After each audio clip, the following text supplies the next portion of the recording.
विद्यार्थी मित्रों, मेरा नाम कुणाल पटेल है। मैं वीपीएमपी पॉलिटेक्निक के मैकेनिकल डिपार्टमेंट में लेक्चरर हूँ। आज जो सब्जेक्ट पढ़ेंगे वो है human resource management, unit number 4, leadership development, and the topic name is industrial training. Objectives: student will be able to understand the need of the training, importance of training, various forms of training, and advantages and disadvantages of various forms of training. Training की requirement क्या है, क्यों training चाहिए? हमें पता है कि जो बेसिक रिसोर्सेज है 7M, उसमें जो मैन पावर है वो रेडीली फॉर्म में अवेलेबल नहीं है। मतलब there are so many types of industries और वेरियस टाइप्स ऑफ ऑर्गेनाइजेशंस, और हर एक की जो काम की रिक्वायरमेंट है वो अलग अलग है। और ह्यूमन रिसोर्स का जो टर्नओवर है वो चलता रहता है। ह्यूमन रिसोर्स जो रेडीली फॉर्म है वो रेडीली फॉर्म में अवेलेबल नहीं है, इसीलिए ट्रेनिंग की जरूरत रहती है। Growth is a natural process in a career path, क्योंकि हमें पता है कि कैरियर ग्रोथ करने के लिए हम एक कंपनी से दूसरी कंपनी, दूसरी कंपनी से तीसरी कंपनी में जॉब करने के लिए चले जाते हैं, और हर एक जगह पे जो काम करने की रिक्वायरमेंट है वो अलग अलग है, तो इसीलिए ट्रेनिंग चाहिए। Training helps the company in developing the product differentiation and build a brand image. हमें पता है कि मार्केट के अंदर एक ही प्रोडक्ट की बहुत सारी कंपनी है। सपोज कोई एक साबुन है तो साबुन की बहुत सारी कंपनी है, लेकिन वो जो हर एक प्रोडक्ट को ब्रांड इमेज कैसे बनाते हैं, तो वो प्रोडक्ट डिफ्रेंसिएशन करके बनाते हैं। तो वो जो मैन पावर है उनको ट्रेनिंग देने से वो अटेन हो सकता है। It improves the quality of the product, helps company to maintain the management success. Importance क्या है ट्रेनिंग का? To get the higher productivity, to control the cost of the product, to reduce the cost of the product, to attain a high quality of the product, to reduce the supervision, man power supervision कम हो जाए, क्योंकि अगर man power जो सारे train है जैसी हमारी रिक्वायरमेंट है तो सुपरविजन ऑब्वियसली कम हो जाएगा। Reduce in hazard and accident, because अगर मैन पावर ट्रेन है उसको पता है कि सेफ्टी कैसे रखनी है, मशीन्स को कैसे हैंडल करना है, टूल्स को कैसे हैंडल करना है, तो सेफ्टी भी अचीव हो जाएगी, हैजार्ड भी कम होगा, एक्सीडेंट भी कम हो जाएगा। Balanced organisation structure, improved morale discipline and performance standard. Training होने से जो मोरल है वो इम्प्रूव होता है, डिसिप्लिन एंड परफॉर्मेंस स्टैंडर्ड भी इम्प्रूव हो जाता है, और जो जॉब सेटिस्फेक्शन ऑटोमेटिकली अचीव हो जाता है। सो these are the advantages of the training, we can say that. Forms of training: induction training, OJT मतलब on the job training, promotion training, refresher training and specific training। मतलब क्या है? तो अगर जब कोई स्टूडेंट कॉलेज में पढ़ता है, उसके बाद में जब जॉब करने के लिए जाता है तो उसको इंडक्शन ट्रेनिंग दी जाती है, बिकॉज उसके लिए सब कुछ नया है, तो इंडक्शन ट्रेनिंग बोलते हैं। ऑन द जॉब ट्रेनिंग मतलब जो कोई बंदा है उसको जहाँ पे काम करना है उसी जगह पे डायरेक्ट उसको अगर ट्रेनिंग दी जाए तो उसको ऑन द जॉब ट्रेनिंग बोलते हैं, तो वो ज्यादातर ऑपरेटर के लिए होती है। प्रमोशन ट्रेनिंग मतलब एक सुपरवाइजर है, वो जब मैनेजर बनता है तो उसका लेवल चेंज हो जाता है, तो तब उसको अब थोड़ा उसकी जो पावर से वो बढ़ जाएंगे, तो कैसे काम करना है, कैसे हैंडल करना है, उसको लिए उसको ट्रेनिंग दी जाती है, प्रमोशन ट्रेनिंग। ऐसे ही रिफ्रेशर ट्रेनिंग और स्पेसिफिक ट्रेनिंग, अगर कोई टेक्नोलॉजी सडनली बंद हो जाती है या कोई नया सॉफ्टवेयर आ जाए या फिर गवर्नमेंट का कोई लॉज बदल जाता है, ऑडिटिंग का, टैक्स का, तो उसी समय पे सबको ट्रेनिंग की जरूरत रहती है, तो उसको स्पेसिफिक ट्रेनिंग बोलते हैं। इंडक्शन ट्रेनिंग, जब कोई नया एम्प्लॉय है वो कोई कंपनी में जाता है तो वो पूरी कंपनी के जो नीति नियम है, रूल्स है, कितने डिपार्टमेंट है, प्रोडक्ट क्या है, रॉ मटेरियल कहाँ से कहाँ जाता है, कंपनी की जो मोनोपोली क्या है, कंपनी के एथिक्स क्या है, वो सारा जानने जरूर रहता है, इसीलिए उसको इंडक्शन ट्रेनिंग दी जाती है। So new employees to the company needs induction about the company rules, procedures, facilities and similar information. History, company की हिस्ट्री क्या है, अचीवमेंट्स कौन से है कंपनी के, ऑर्गेनाइजेशन स्ट्रक्चर क्या है, company manual and critical events about the company, ये सारा जो नया एम्प्लॉय है उसको पता होना चाहिए. Rules and regulation, use of the facilities and properties.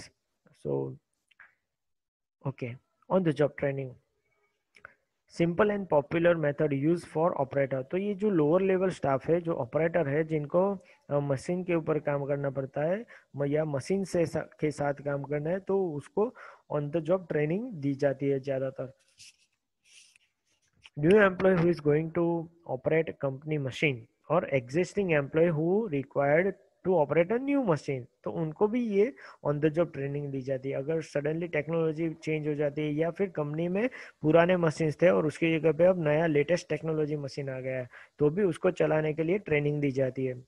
Trainee operator put under the some experience operator और सुपरवाइजर. जो भी ट्रेनी ऑपरेटर है उसको एक्सपीरियंस बंदे के अंदर में रखा जाता है और डायरेक्ट जो मशीन है उसी के ऊपर उसको सिखाया जाता है. Training is provided on actual workshop. मतलब जो मशीन के ऊपर काम करना है उसी पे ही उसको ट्रेनिंग दी जाएगी, उसके लिए कोई अलग से वर्कशॉप की जरूरत नहीं है. This type of training also required for employ like salesman, clerk of the account. Advantages क्या है? सिंपल है, नेचुरल है एंड इजी टू अंडरस्टैंड है. लेस कॉस्टली बिकॉज यहाँ पे कोई अलग स्पेशल इंस्ट्रक्टर नहीं है, ठीक है, और कोई सेपरेट वर्कशॉप भी नहीं है, तो इसीलिए ये कॉस्टली कम है. Degree of understanding and ease of operation are ensured. क्योंकि जो मशीन पे काम करना है तो उसी मशीन पे ट्रेनिंग दी जाती है, तो अंडरस्टैंडिंग ज्यादा रहेगी obviously.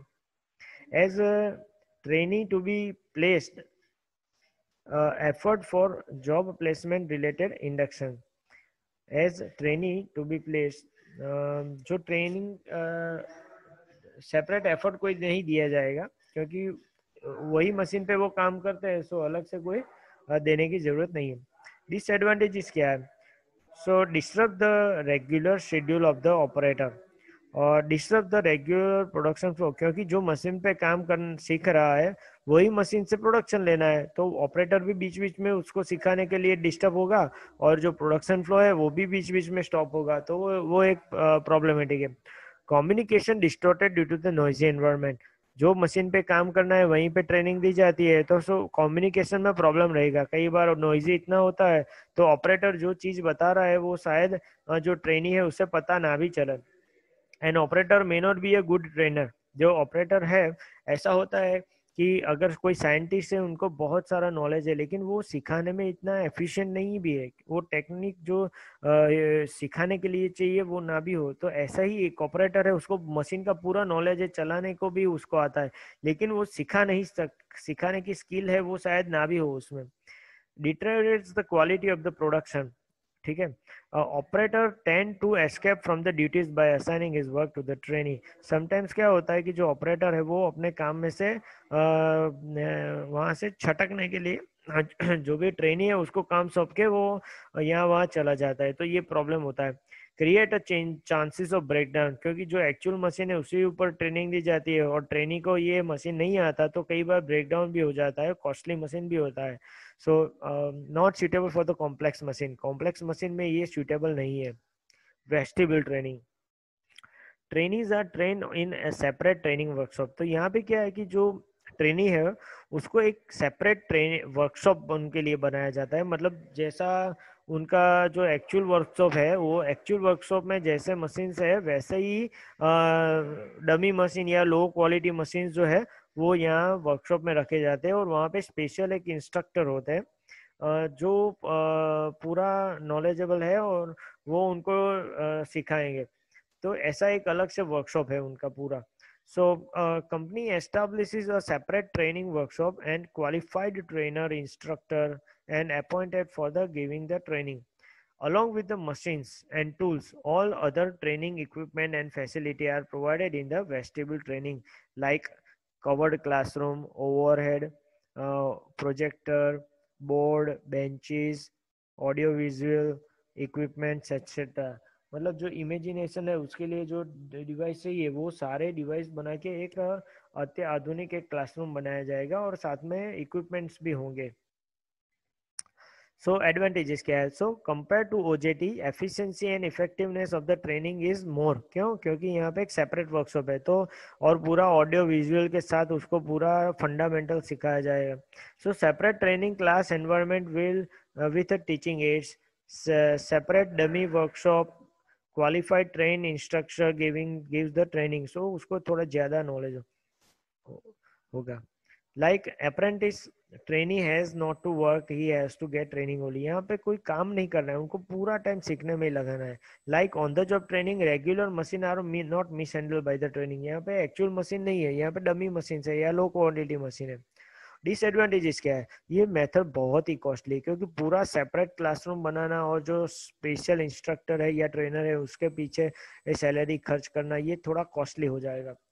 If outdated and scrapped machines are used in the dummy workshop, it will hamper the quality and spirit of the training. तो क्या है, कई बार जो मशीन है एक्चुअल मशीन नहीं है, डमी मशीन है, तो जो कॉन्फिडेंस आना चाहिए वो कॉन्फिडेंस ट्रेनिंग के अंदर में नहीं आता है।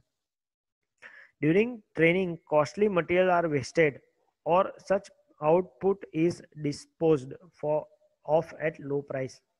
क्योंकि ट्रेनिंग के लिए जो भी रॉ मटेरियल तो चाहिए, तो वो वेस्ट जाएगा यहाँ पे।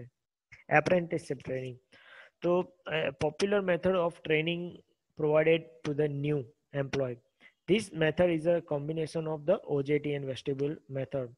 Stipendiary reward given for the actual work done. तो यहाँ पे अप्रेंटिसशिप में क्या है कि जो भी काम किया जाएगा उसका उसे स्टाइपेंड दिया जाएगा। और ये एक अर्निंग वाइल लर्निंग एक ऐसी एक टेक्निक है और ट्रेनिंग की मेथड है। Like OJT no separate experience operator required nor separate dummy workshop like vestibule. तो यहाँ पे ओजेटी और उसकी जगह पे ऐसा कुछ सेपरेट इंस्ट्रक्टर या तो वर्कशॉप की जरूरत नहीं है, लेकिन यहाँ पे उसको कुछ ना कुछ थोड़ा थोड़ा काम दिया जाएगा under supervision. So during the apprenticeship higher and simple assignments are provided to the apprentice and the training input increases progressive till the apprentice becomes competent for the regular assignment। कुछ ना कुछ उसको काम दिया जाएगा जब तक वो रेगुलर काम नहीं किया जाए तब तक। एडवांटेज क्या है अप्रेंटिस ट्रेनिंग के? तो ये कंबाइंड मेथड है, तो सुपीरियर टू ओजीटी। ओजीटी से अच्छा है क्योंकि यहाँ पे कोई ऑपरेटर है वो उसका खुद का काम उसके ऊपर हैम्पर नहीं करेगा। और वेस्टिब्यूल से अच्छा इसीलिए है कि यहाँ कोई अलग से इन्वेस्टमेंट नहीं करना है। Post training induction and adjustment don't necessary at the time of final placement. जो अप्रेंटिस है तो उनको 6 महीना 1 साल की जो भी अप्रेंटिसशिप ट्रेनिंग है उसके बाद में उसको कंफर्म किया जाएगा। तो उसके लिए उसको कोई अलग से ट्रेनिंग नहीं दी जाएगी क्योंकि ऑलरेडी वो सॉफ्टवेयर पे काम कर रहा है। Apprentice has a strong motivation to learn during apprenticeship as he expects regular posting after the completion. Apprentice is rewarded for the work done by the him. Disadvantage क्या है? It increases the supervision efforts and cost during the apprentice period। क्योंकि यहाँ पे उसको stipend दिया जाएगा तो उतना कॉस्ट बेयर करना पड़ेगा और कुछ ना कुछ सुपरविजन उसके पीछे रखना पड़ेगा। Cost of wastage material and inferior production is high, chances of mishandling the machine can increase. Apprentice strive to praise the supervisor and the management for getting the regular posting। क्योंकि कई बार क्या होता है कि अप्रेंटिस को confirm नहीं किया जाता, तो यहाँ पे थोड़ा प्रेज वर्दी रहता है कि जो भी मैनेजमेंट है उसकी खुशामद ज्यादा करता है कोई, ताकि वो 1 साल के बाद कंफर्म हो जाए। तो ये अप्रेंटिस ट्रेनिंग के डिसएडवांटेज है। Thank you.